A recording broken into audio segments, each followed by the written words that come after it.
என் அன்பு சகோதர சகோதரிகளே, உங்கள் யாவரையும் ஆண்டவராக இயேசு கிறிஸ்துவின் நாமத்தில் நான் அன்போடு கூட வாழ்த்தி வரவேற்கிறேன். சோஷியல் மீடியாவின் மூலமாய் பார்க்கிற சகோதர சகோதரிகளுக்கு இயேசுவின் நாமத்தில் அன்பின் வாழ்த்துதலை சொல்லிக் கொள்ளுகிறேன். பிரியமானவர்களே, இந்த நாட்களிலே அநேகருடைய வாழ்வில் நடக்கிற சம்பவம், நான் நல்லா ஜெபம் பண்ணுறேன், வேதத்தை வாசிக்கிறேன், ஆனால் பிரச்சனை மேலே பிரச்சனை வருது, கஷ்டத்தின் மேலே கஷ்டம் வருது. ஆண்டவருக்கு உண்மையாக இருக்க நினைக்கிறேன், ஆனாலும் அந்த விதமான கஷ்டத்தினால பாதிக்கப்பட்டு நான் சோர்ந்து போயிருக்கிறேன் அப்படின்னு சொல்லி ஒரு வேளை நீங்கள் இருக்கலாம்.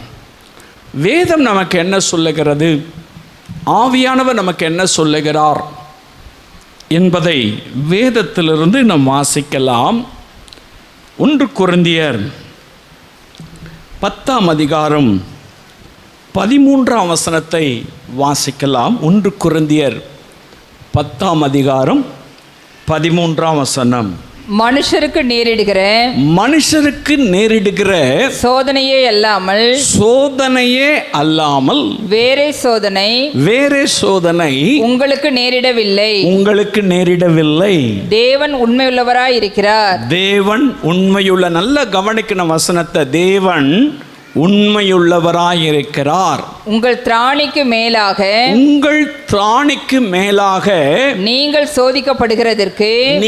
சோதிக்கப்படுகிறதற்கு அவர் இடம் கொடாமல் சோதனையை தாங்கத்தக்கதாக சோதனையோடு கூட அதற்கு தப்பிக்கொள்ளும்படியான போக்கையும் உண்டாக்குவார். கர்த்தருடைய பரிசுத்த நாமத்துக்கு மகிமை உண்டாவதாக. நம்முடைய வாழ்விலே நிறைய பேர் சோதிக்கப்படுறோம். எனக்கு தான் இந்த கஷ்டம், நான் இவ்வளவெல்லாம் ஆண்டவருக்காக செய்கிறேன், எனக்கு தான் இந்த பாடுகள் என்று நம்மை நாமே நொந்து கொள்ளுகிறோம் அல்லது சோர்ந்து விடுகிறோம். ஆண்டவருடைய வசனம் சொல்லுகிறது, மனுஷனுக்கு நேரிடுகிற சோதனை அல்லாமல் வேற ஒன்றையும் நான் கொடுக்கல. 2வது ஆண்டவர் சொல்கிறாரு, திராணிக்கு மேலே நான் கொடுக்கல, உனக்கு என்ன கொடுக்கணுமோ அது எனக்கு தெரியும், அந்த திராணி அளவில் தான் நான் உனக்கு கொடுக்குறேன். 3வது ஆண்டவர் சொல்கிறாரு, அதை தாங்கத்தக்கதாக, அந்த சோதனையை உன்னால் தாங்கிக் கொள்ள முடியும், தாங்கத்தக்கதாக ஆண்டவர் சொல்கிறாரு.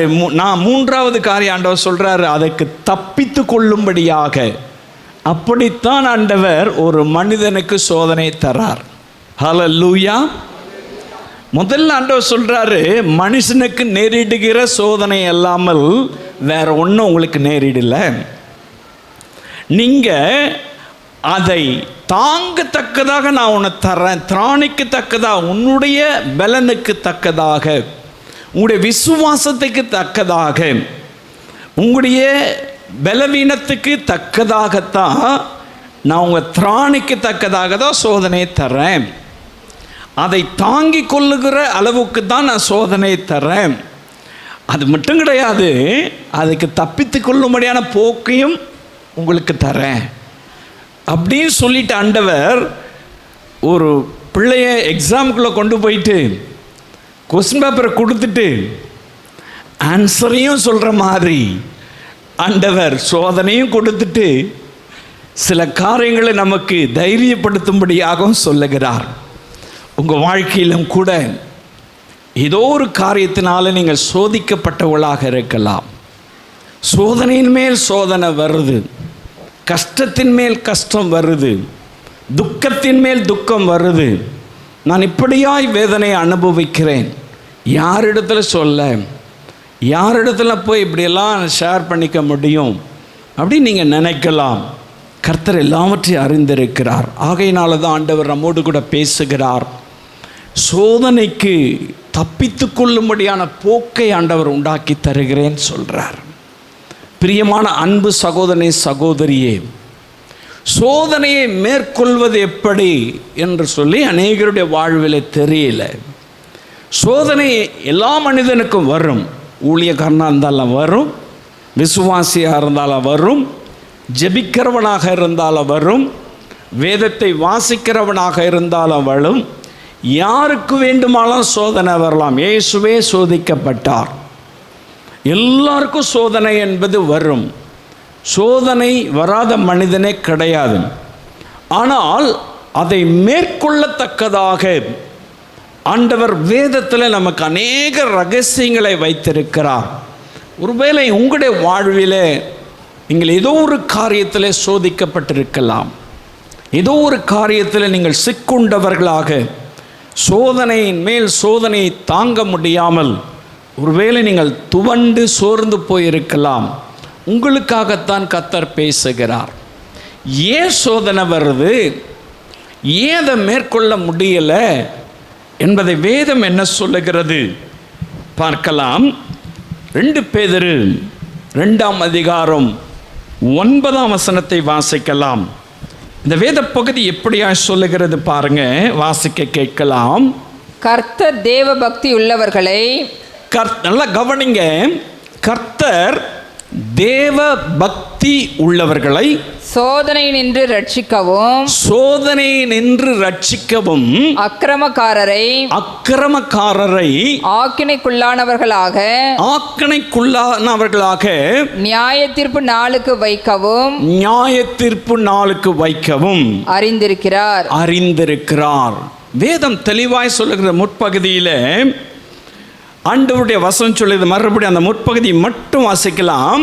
கர்த்தர் தேவ பக்தி உள்ளவர்களை, போதும், கர்த்தர் தேவ பக்தி உள்ளவர்களை சோதனை நின்று ரட்சிக்கிறார். ஹல்லேலூயா. சோதனையை மேற்கொள்ள வேண்டும் என்று சொன்னால், சோதனையில் நாம் ஜெயம் எடுக்க வேண்டும் என்று சொன்னால் தேவ பக்தி உள்ளவர்களாக இருக்க வேண்டும். ஹல்லேலூயா. தேவ பக்தி உள்ளவர்களை தான் கர்த்தர் சோதனையிலிருந்து ரட்சிப்பார். உங்களுக்கு சோதனை வருதுன்னு சொன்னால் உங்கள் பக்தியை கொஞ்சம் நீங்கள் ஆராய்ஞ்சு பார்க்கணும். உங்கள் பக்தியில் நீங்கள் எப்படி இருக்கீங்க அப்படின்றத நீங்கள் ஆராய்ஞ்சு பார்க்கணும். அநேகருக்கு பக்தினா என்னன்னு தெரியாது. நிறைய பேர் நினச்சிக்கிறாங்க பக்தினா உழுந்து பிறல்றது, அல்லது இன்னைக்கு நடக்குது பாருங்கள் அந்த மாதிரியா ரோட்லெல்லாம் ஆடுறது, அல்லது வேறு வேறு ட்ரெஸ்ஸுங்களை மாட்டிக்கிறது, அல்லது இதை கழுறது அதை போடுறது, இதுதான் பக்தி, இதுதான் பக்தி அப்படின்னு நினச்சிக்கிறாங்க. வெளிப்புறமான தோற்றத்தை ஒரு மனிதன் பக்தி என்று நினைச்சா அவன் சோதனையில் அகப்பட்டுருவான். பக்தினா என்னன்னு தெரிஞ்சுக்கணும். பக்தியாக இருக்கிறவனை தான் சோதனையிலிருந்து கர்த்தர் ரட்சிக்கிறார். நீங்கள் பக்தியாக இருந்தீங்கன்னாக்கா சோதனையை மேற்கொள்ள முடியும். நான் சோதனையின் மேல் சோதனையை அனுபவித்து கொண்டிருக்கிறேன் அப்படின்னு சொல்கிறீங்கல்ல, உங்களுடைய பக்தியில் ஏதோ ஒரு குளறுபடி இருக்குது. உங்கள் பக்தி சரியானதாக இல்லை. நீங்கள் ஆலயத்துக்கு வரலாம், ஆண்டவருடைய காரியங்களுக்கு முன்னாக வந்து நிற்கலாம், அதெல்லாம் நீங்கள் வளர்க்கப்பட்ட விதம், உங்களுடைய குடும்பம் அல்லது உங்களுடைய சூழ்நிலை அந்த மாதிரி கொண்டு வந்திருக்கலாம். அது பக்தி கிடையாது. பக்தி என்றால் என்ன வாசிக்கலாம். யாக்கோபு 1ஆம் அதிகாரம் 26, 27 வசனங்களை வாசிக்கலாம். உங்களில் ஒருவன் தன் நாவை அடக்காமல் தன் இருதயத்தை வஞ்சித்து தன்னை தேவ பக்தி உள்ளவன் என்று எண்ணினால், நல்ல கவனிங்க, தன்னை தேவ பக்தி உள்ளவன் என்று எண்ணினால் அவனுடைய தேவ பக்தி வீணாயிருக்கும். அவனுடைய தேவ பக்தி வீணாயிருக்கும். திக்கற்ற பிள்ளைகளும் விதவைகளும் படுகிற உபத்திரவத்திலே அவர்களை விசாரிக்கிறதும் உலகத்தால் கரைபடாதபடிக்கு தன்னை காத்து கொள்ளுகிறதுமே பிதாவாகிய தேவனுக்கு முன்பாக மாசில்லாத சுத்தமான பக்தியாய் இருக்கிறது. இப்ப நல்லா உங்களுக்கு புரியும். தன் நாவை அடக்காதவன் அல்லது தன் நாவை தான் இஷ்டம் போல பேச விடுறவன், நீ என்ன வேஷம் போட்டாலும் சரி, நீ பக்தி இல்லாதவன். தன் நாவை அடக்கிறவன் தான் பக்தி உள்ளவன். அதுதான் பக்தி. என்ன வேஷம் போட்டாலும் சரி, உன் வாயின் வார்த்தையிலே நீ ஜாக்கிரதையா இருக்கணும். உன் நாவன் நீங்க அடக்கலன்னு சொன்னா, நீங்க என்ன பக்தியா இருக்கிறேன்னு சொன்னாலும் அது பக்தி கிடையாது. நீங்க சோதனையிலிருந்து வெளியில வர முடியாது. நீங்க சோதனையை மேற்கொள்ளணும் அப்படின்னு சொன்னா உங்க நாவை நீங்க அடக்கணும். பேதுரு அழகா சொல்லி கொடுக்கிறார். யாக்கோபு அழகா சொல்றார். பக்தி என்னதென்பதை அவர் சொல்றார். தன் நாவை அடக்காதவன் தேவ பக்தி உள்ளவனாய் இருக்கிறான்னு சொல்லி நினைக்காதீங்க.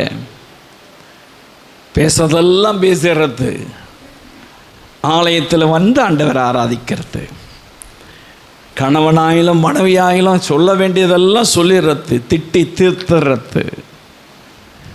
பாருங்க, சபையில் வந்து பக்தி, சபையில் அந்நிய பாஷையில் பேசுவது, சபையில் வந்து எல்லா காரியத்தையும் செய்வாங்க, பைபிள் வாசிப்பாங்க, சபையில் எல்லா காரியத்தையும் முன்னாடி செய்வாங்க.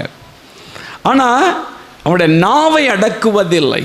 மற்றவங்களை பற்றி ஏதாவது பேசிகிட்டே இருக்கிறது, புறம் கூறுறது, மற்றவங்களை பற்றி குறை சொல்லிக்கிட்டே இருக்கிறது, மற்றவங்களை பற்றி முறுமுறுத்து கொண்டே இருப்பது. யாரோ ஒருத்தர் உங்களுக்கு பிடிக்கலன்னு சொன்னால் அவங்கள பற்றி பேசிக்கிட்டே இருக்கிறது. பிரியமானவர்களே, நல்லா கவனிங்க. நம்முடைய வாழ்க்கையில் நாவை அடக்கலைன்னு சொன்னால் நீ பக்தி அற்றவன். பக்தியாய் நீ இருக்கிறன்னு சொன்னால் கட்டாயம் நாவை நீ அடக்க வேண்டும். இந்த நாவில் தான் இருக்குது சாபமும் ஆசீர்வாதமும். நாவை அடக்காதவன் பக்தியின் வேஷத்தை போட்டிருக்கிறான். அவன் பக்தியே கிடையாது. இன்னைக்கு ஏன் நீங்க சோதனையை மேற்கொள்ள முடியல? உடைய நாவை நீங்க அடக்கலை. உடைய நாவில் தான் அந்த சோதனையை மேற்கொள்ளும் அதிகாரத்தை கர்த்தர் வைத்திருக்கிறார். உங்க நாக்கை நீங்க கவனிச்சு பாருங்க. என்னென்ன பேசுது, என்னென்ன காரியத்தை சொல்லுது, வீணா சண்டை போடுது, வீணான காரியங்களை பேசுது. சொற்கள் மிகுதியால் பாவம் இல்லாமல் போகாது. பேச பேச பேச நீ மாட்டிக்கிட்ட. பேச பேச பேச நீ சோதனையில் அகப்பட்டுட்ட. நீ எவ்வளவுக்கு பேசுறியோ அவ்வளவுக்கு பாவம் உனக்குள்ளாய் பிரவேசிக்கிறது. பிரியமான அன்பு சகோதரனே, சகோதரியே, இன்னைக்கு தேவனுடைய வார்த்தை கேட்கிற நம்முடைய வாழ்க்கையில சோதனையை சகிக்க அல்லது சோதனையை மேற்கொள்வதற்கு ஆண்டவர் பக்தியை எதிர்பார்க்கிறார். அந்த பக்தி எங்க இருக்குது? வேறு வடிவிலே கிடையாது, வேறு தோற்றத்தில் கிடையாது, உன்னுடைய சாக்ரிஃபைஸில் கிடையாது, உன்னுடைய வெளியரங்கமான பேர் வைத்துக் கொள்வதிலோ அல்லது துணிகளை அந்த ட்ரெஸ் இந்த ட்ரெஸ் போட்டுக்கொள்வதிலோ அதில் பக்தி கிடையாது. தாடி வளர்த்துக்கிறதோ அல்லது மீசையை வழிச்சுக்கிறதோ அதில் பக்தி கிடையாது. பக்தி என்பது வேதம் தெளிவாய் சொல்லுகிறது. உன் நாவில் கர்த்தர் வைத்திருக்கிறார். நாவில் சொல் பிறவாவதற்கு முன்பதாகவே அந்த நாவில் இருந்து என்ன புறப்படும் என்பதை என் தேவனாகிய கர்த்தர் அறிந்திருக்கிறார். உன் நாவை நீ அடக்கலன்னு சொன்னா சோதனை ஒரு பொழுது நீ மேற்கொள்ள மாட்டாய். சோதனையை மேற்கொள்ளணும்னாக்கா கட்டாயம் நாவை நீங்க அடக்கித்தான் ஆகணும். ரெண்டாவது ஆண்டோடைய வசனம் என்ன சொல்லுகிறது? பக்தினா என்ன பக்தி? வாசிக்கலாம்.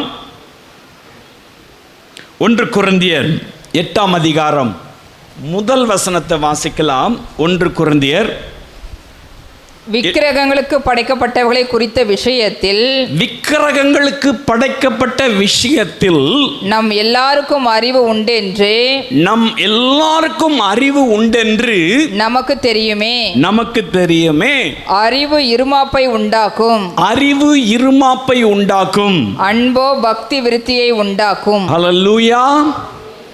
ரெண்டாவது ஆண்டவர் சொல்றாரு பக்தினா என்ன? அன்பு. Very simple. சபையில ஒத்துமையா இருக்கிறது தான் பக்தி. சபையை மேன்மைப்படுத்துவது பக்தி கிடையாது. குடும்பத்திலே அன்பாய் கணவன் மனைவி பிள்ளைகள் அன்பாய் இருக்கிறது தான் பக்தி. குடும்பத்தில் நீ பேசாம நான் பேசாம சபையில வந்து அந்நிய பாஷை பேசுறது பக்தி கிடையாது. சபையில நீங்க என்ன வேஷம் வேண்டுமானாலும் போடலாம். தனிப்பட்ட வாழ்க்கையிலே யாரையோ விரோதிக்கிறோம், யாருக்கு விரோதமாகவோ என்னவோ காரியத்தை செய்து கொண்டிருக்கிறோம். அன்பு இல்லை, இருதயத்திலே உண்மையான அன்பு இல்லை. ஏதோ ஒரு விரோதம், ஏதோ ஒரு குற்ற உணர்வு, ஏதோ யாருக்கோ ஏதோ ஒரு பழி தீர்க்க வேண்டும் என்று சொல்லுகிற எண்ணம். நீ ரட்சிக்கப்பட்டும் பிரயோஜனம் கிடையாது, நீ அபிஷேகம் பெற்றும் பிரயோஜனம் கிடையாது. ஒரு பொழுதும் சோதனையிலிருந்து வெளியே வர போறதும் கிடையாது. சோதனையை மேற்கொள்வதற்கு கர்த்தர் பக்தி எதிர்பார்க்கிறார். அந்த பக்தி அன்பிலே இருக்கிறது. ஹல்லேலூயா. நீங்க பக்தியா இருக்கீங்களா? பக்தியா இருக்கீங்களா? அநேகருடைய வாழ்க்கையில பக்தி இல்லை. வேதத்தை வாசிக்கிறோம், ஜெபம் பண்றோம், ஆனால் ஸ்பிரிச்சுவல் growth இல்லை, ஆவிக்குரிய பிரகாரமாய் வளர்ச்சி இல்லை, பக்தி இல்லை, அன்பு இல்லை. அன்பு இருந்தால் தேசத்துக்காக ஜெபம் பண்ணுவீங்க, அன்பு இருந்தால் உங்களுடைய சபைக்காக ஜெபம் பண்ணுவீங்க, அன்பு இருந்தால் இன்னைக்கு இப்படியெல்லாம் நடக்குது அதெல்லாம் பார்த்து ஜெபம் பண்ணுவீங்க, அன்பு இருந்தால் இந்த நாட்டில் நடக்கிற அக்கிரமத்தை எல்லாம் பார்த்து கண்டும் காணாதவனாய் போக மாட்டீங்க, அதற்காக ஜெபம் பண்ணுவீங்க, பாரத்தோடு ஜெபம் பண்ணுவீங்க. அதுதான் அன்பு. அன்பு என்றால் என்ன? மற்றவர்களுக்காக ஜெபிப்பது அன்பு. அன்பு என்றால் என்ன? விட்டு கொடுக்கிறது அன்பு. விடா கண்டன் கொடா கண்டன் சொல்லுவாங்க. பிடிவாதமா நான் சொல்றது தான் கரெக்ட், ஐ ஆம் ரைட், ஜஸ்டிஃபை பண்ணிக்கிறது. நான் சொன்னது சரியா இருக்கும், துல்லியமா இருக்கும் வாங்க, கடைசியில் பார்த்தா அது எங்கன்னா முறுக்கி நிற்கும். நான் சொல்றது தான் கரெக்டா இருக்கும். விட்டு கொடுக்கிற எண்ணமே கிடையாது. உனக்கு அன்பு இல்லைன்னு அர்த்தம். Very simple. ஒருவருக்கொருவர் விட்டு கொடுப்பது தான் அன்பு. உங்கள் குடும்பத்தில் விட்டு கொடுக்குறீங்களா? தொடர்ந்து அப்படியே பேசிகிட்டே இருப்பாங்க, விட்டு கொடுக்க மாட்டாங்க. நான் அதை சொன்னேன் இந்த சாக்கு அந்த சாக்கு, ஒன்று மேலே ஒன்று பேசிகிட்டே இருப்பாங்க.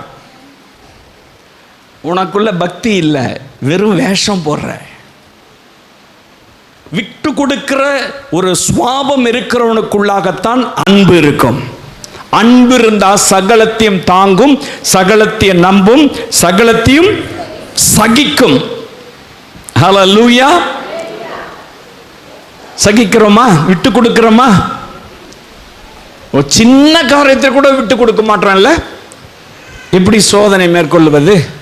சோதனை வந்துட்டா மாத்திரம் ஆண்டவர் ஏன் தான் இப்படி சோதிக்கிறாரோ தெரியலையே, ஆண்டவர் ஏன் தான் இப்படி படாத பாடுபடுத்துறாரோ தெரியல. எனக்கு மட்டும்தான் வருது, எங்க குடும்பத்துக்கு மட்டும்தான் வருது, எங்களை தேடி தேடி வருது.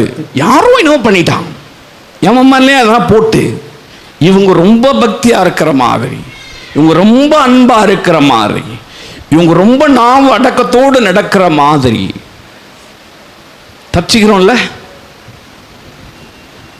விட்டு கொடுக்கறதே கிடையாது, புத்திவாதமா பேசுறது.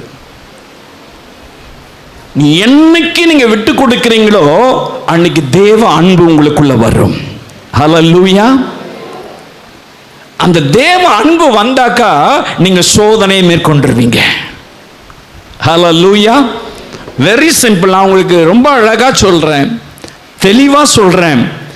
டெமிடேஷனை எப்படி பிரேக் பண்றது, எப்படி அதை உடைப்பது, எப்படி அந்த சோதனையை மேற்கொள்வது என்பதை நான் உங்களுக்கு சொல்லித்தரேன். பிரியமான அன்பு சகோதரனே, சகோதரியே, இன்னைக்கு ஏதோ ஒரு சோதனையில் இருக்கீங்கல்ல, நீங்க பக்தியா இருக்கீங்களான்னு யோசிச்சு பாருங்க, செக் பண்ணி பார்த்துங்க. நீங்க பக்தியா இருந்தீங்கன்னாக்கா சோதனை மேற்கொள்ள முடியும். ஹல்லேலூயா. இரண்டாவது ஆண்டவருடைய வசனம் என்ன சொல்லுகிறது வாசிக்கலாம். வெளிப்படுத்தின விசேஷம் 3ஆம் அதிகாரம் 10ஆம் வசனத்தை வாசிக்கலாம். வெளிப்படுத்தின விசேஷம் 3ஆம் அதிகாரம் 10ஆம் வசனம். பொறுமையை குறித்து வாசிக்கலாம். என் பொறுமையை குறித்து, என் பொறுமையை குறித்து சொல்லிய வசனத்தை நீ காத்து கொண்டபடியினால் பூமியின் குடியிருக்கிறவர்களை சோதிக்கும்படியாக பூச்சக்கரத்தின் மேலெங்கும் வரப்போகிற சோதனை காலத்திற்கு தப்பும்படி நானும் உன்னை காப்பேன். வர காலம் பொல்லாத காலங்க, கடைசி நாட்களில் இருக்கிறோம். எங்கும் அழிவு, எங்கும் சோதனை. எந்த இடத்துல போனாலும் நம்மளுக்கு சேஃப்டி கிடையாது, பாதுகாப்பு இல்லை.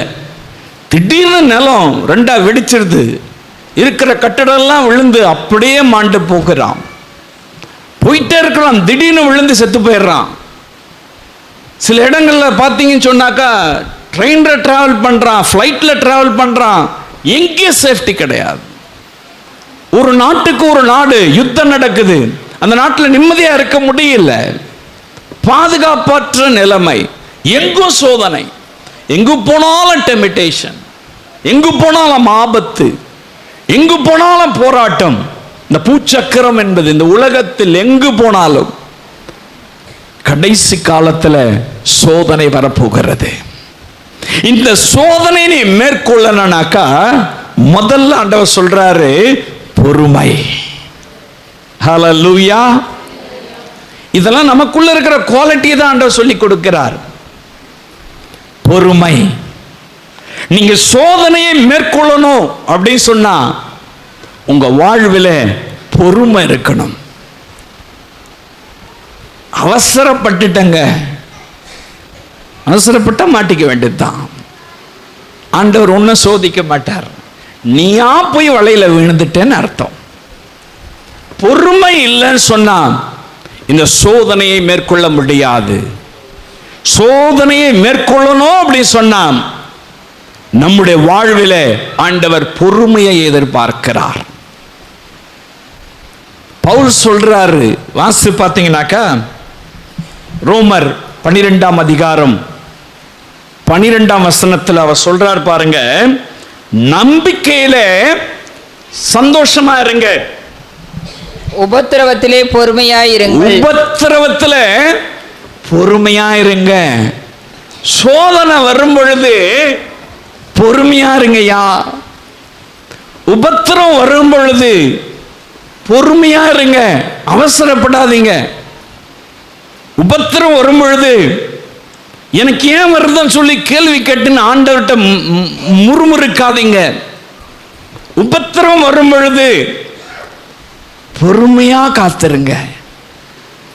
பவுல் அழகா சொல்றாரு, எனக்கு நிறைய உபத்திரங்கள் வந்தது, நான் பொறுமையா இருந்தேன், கர்த்தர் அதெல்லாவற்றிலும் என்னை தப்புவித்தார். நீங்க சோதிக்கப்படுறீங்களா? உங்க வாழ்க்கையில பொறுமை இருக்குதா?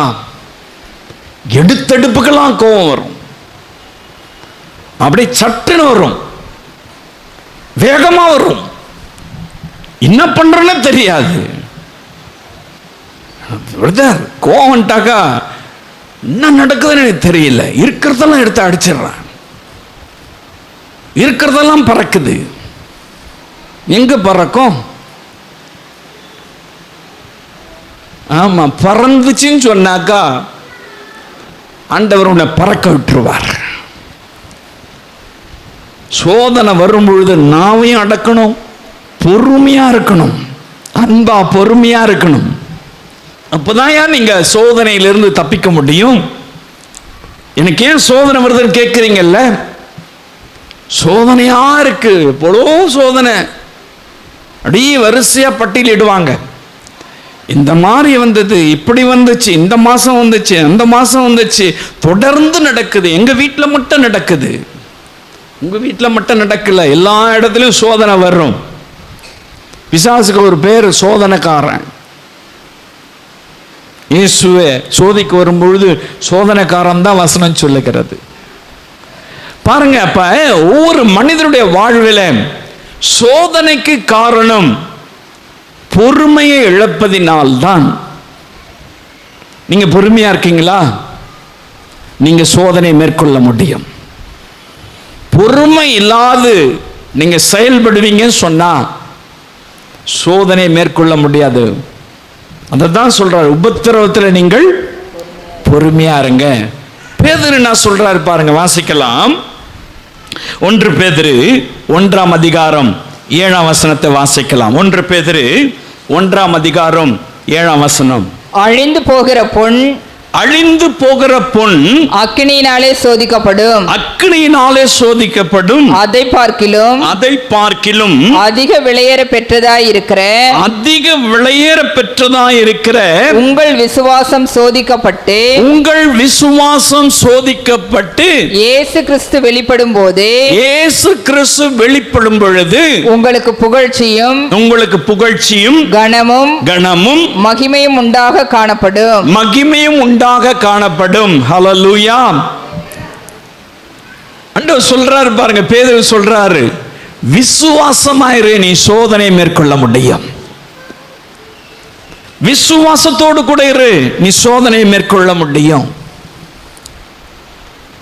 அழிந்து போகிற பொண்ணு வெள்ளி எல்லாம் நெருப்புல அக்னியில சோதிக்கப்படுகிறது.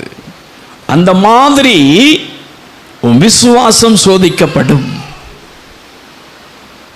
பொறுமையா விசுவாசத்தோடு இருங்க, நீங்க சோதனை மேற்கொள்ள முடியும்.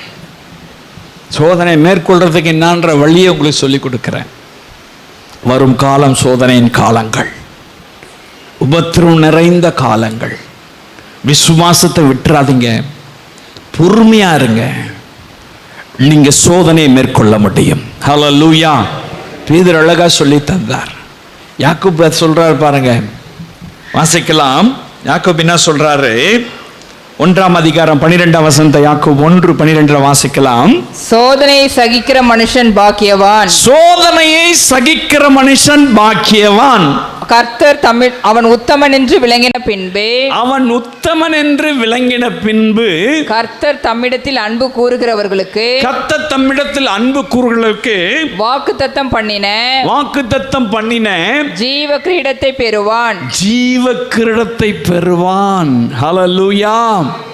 சோதனையை சகிக்கிறவன் தான் ஜீவ கிரீடத்தை பெறும் வரை நீ பொறுமையா இருக்கணும். நடுவில் அவசரப்பட்ட உங்க ஓட்டத்தில் நீங்க கிரீடத்தை பெற முடியாது. எதுக்காக ஓடுறோம்? ஜீவ கிரீடத்தை பெற்றுக்கொள்றதுக்கு தானே ஓடுறோம். ஹல்லேலூயா.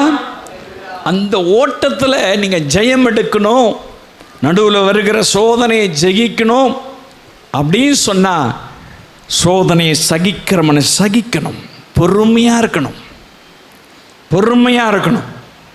சகிக்கணும். சோதனை சகிக்கிற மனுஷன் பாக்கியவான். ஹல்லேலூயா. அவனுக்கு ஜீவ கிரீடத்தை நான் வச்சிருக்கேன்னு கர்த்தர் சொல்றார். ஜீவ கிரீடம் வேணுமா வேணாவா? சோதனை வருந்தா நீங்க அதை சகிச்சுக்கணும், பொறுமையாக இருக்கணும். நீங்கள் மேற்கொள்ள முடியும். மேற்கொள்ளுகிறவனுக்குத்தான் ஜீவக்கிரீடம். ஐயோ ஆண்டவர், இந்த சோதனைனால் தாங்க முடியல, எனக்கு வேண்டாம் அப்படின்னா உனக்கு ஜீவக்கிரீடமும் கிடையாது. நம்ம ஓட்டமே அதுக்கு தான். நல்ல போராட்டத்தை போராடினேன், ஓட்டத்தை முடித்தேன், விசுவாசத்தை காத்து கொண்டேன், இது முதல் நீதியின் கிரீடம் எனக்காக வைக்கப்பட்டிருக்கிறது. ஹல்லேலூயா. பவுல் தன்னுடைய விசுவாசத்தை சொல்றார், தனக்கு என்ன வச்சிருக்கார் ஆண்டவர்ன்றதை சொல்றார், பொறுமையா சொல்றார். எப்ப தலையை வெட்ட வரும் பொழுது, சிறைச்சாலையில் சிரசேதம் பண்ண வர்றாங்க, தலையை வெட்ட வராங்க, அவர் கடைசியாக எழுதுகிறார்,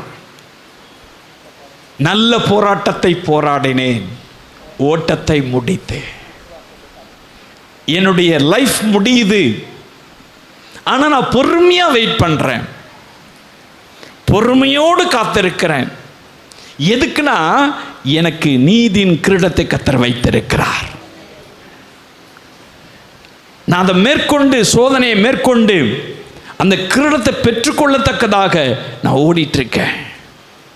பிரியமான அன்பு சகோதரனே, சகோதரியே, உங்க வாழ்க்கையில் எப்படி நீங்கள் சோதனையை மேற்கொள்ள முடியும்?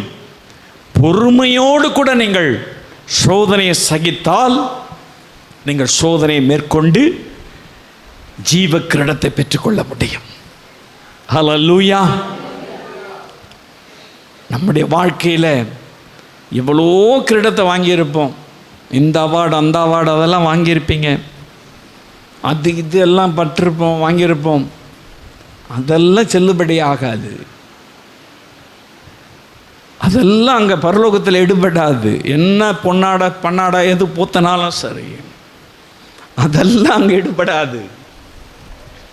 என்ன கௌரவம் வந்தாலும் சரி, அதெல்லாம் எடுபடாது. விசுவாசத்தை காத்துக்கொண்டு பொறுமையோடு கூட இருந்தா உனக்காக நீதியின் கிரீடம், ஜீவ கிரீடம் வைக்கப்பட்டிருக்கிறது. இப்போ நீங்கள் இந்த போராட்டத்தில், இந்த மாதிரி உபத்திரவங்களில், இந்த மாதிரி சோதனை காலங்களில் அவசரப்படாமல், வார்த்தையை விடாமல், நீங்கள் விசுவாசத்தோடு கூட பொறுமையோடு கூட இருங்க. அந்த பொறுமை உங்களை அந்த சோதனையிலிருந்து வெளியில் கொண்டு வந்துடும். நீங்கள் மேற்கொள்ள முடியும். அதுதான் வேதம் சொல்லி கொடுக்கிறது. இப்போ ஏன் சோதனை வருது? அவசரப்படுறதுனால. Very simple. அவசரப்படுறதுனால. பொறுமை கிடையாது, சாஃப்ட்னஸ் கிடையாது. உடனே நடந்துடணும், உடனே எல்லாம் கிடைச்சிடணும், ஜோம் பண்ண உடனே நடந்துடணும். பொறுமை வேணுங்க எல்லாத்துக்கும். யோபுவின் பொறுமையை குறித்து கேள்விப்பட்டிருக்கிறீர்களே.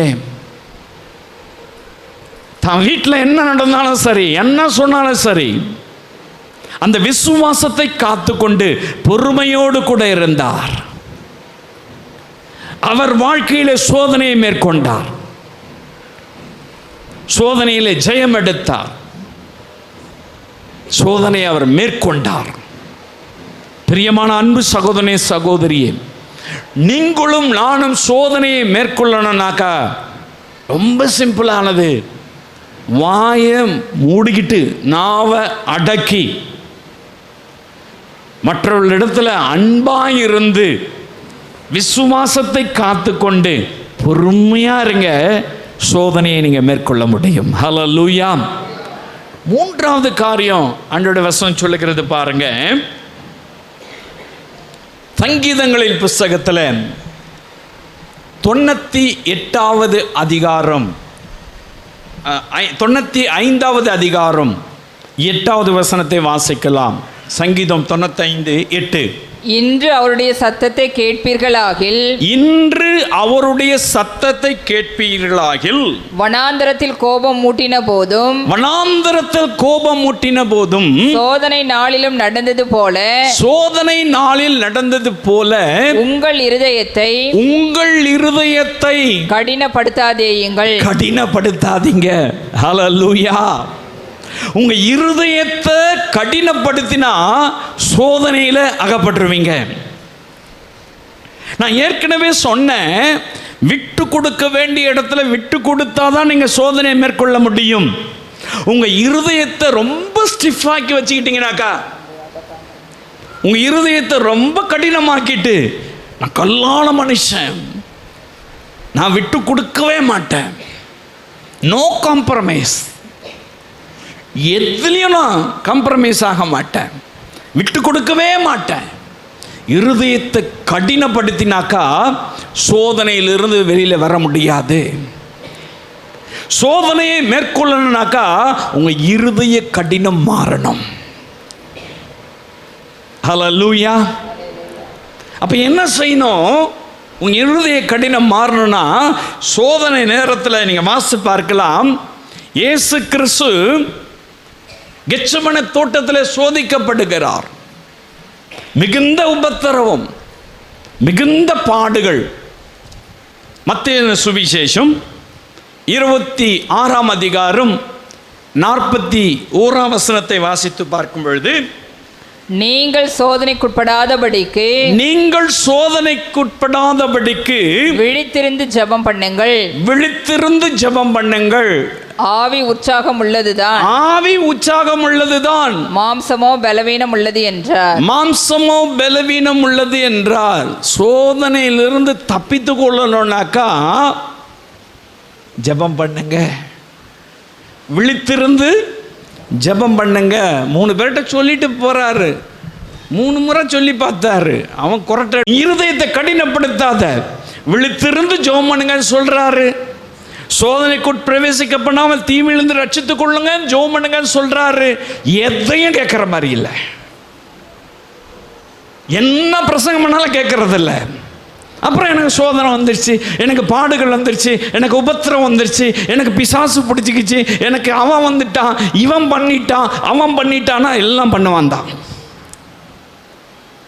அதுக்கு ஆண்டவர் ஒன்றும் பண்ண முடியாது. அவர் சொல்லி கொடுத்துட்டார். நீ தப்பிச்சுக்கணும்னாக்கா உன் முழங்கால்கள் முடங்கணும், நீ ஜெபிக்கணும். மாய்மாலமான கிறிஸ்தவ வாழ்க்கை அல்ல, யாரோ ஜோமணி வாழ்கிற வாழ்க்கை அல்ல, யாருக்கோ கொடுக்கிற ஆசீர்வாதத்தை திருடிட்டு போறது கிடையாது. கர்த்தர் உங்களை ஆசீர்வதிக்கணும், நீங்க சோதனையிலிருந்து மேற்கொள்ளணும்னாக்கா இயேசு தெளிவா சொல்றார், ஜெபம் பண்ணு, விழித்திருந்து ஜெபம் பண்ணு, உன் இருதயத்தை கடினப்படுத்தாதே. எத்தனை பிரசங்கம் கேட்டாலும் சரி அது அப்படியே தான் இருக்கும். எனக்கு சுகம் வேணும், விடுதலை வேணும், ஆசீர்வாதம் வேணும், என் பிரச்சனை மாறிடணும், அவ்வளவுதான். அதுக்கு மிஞ்சி இருதயத்தில் இடமே கிடையாது, அதுக்கு மிஞ்சி இடமே இல்லை. எதுக்கு கிறிஸ்தவ வாழ்க்கை? கிறிஸ்தவ வாழ்க்கை என்பது, ரட்சிப்பின் வாழ்க்கை என்பது வெறும் வானத்திலிருந்து வருகிற ஆசீர்வாதத்துக்கு மட்டும் கிடையாது. பாடுகளையும் உபத்திரவங்களையும் தாங்கி நிற்கிற வாழ்வு தான் கிறிஸ்தவ வாழ்வு, அதுதான் ரட்சிப்பு. இன்னைக்கு அநேகருடைய வாழ்வில் அது தெரிஞ்சுக்கிறது கிடையாது. இயேசுகிட்ட வந்துட்டாக்கா, நான் ரட்சிக்கப்பட்டு ஞானஸ்நானம் எடுத்துட்டாக்கா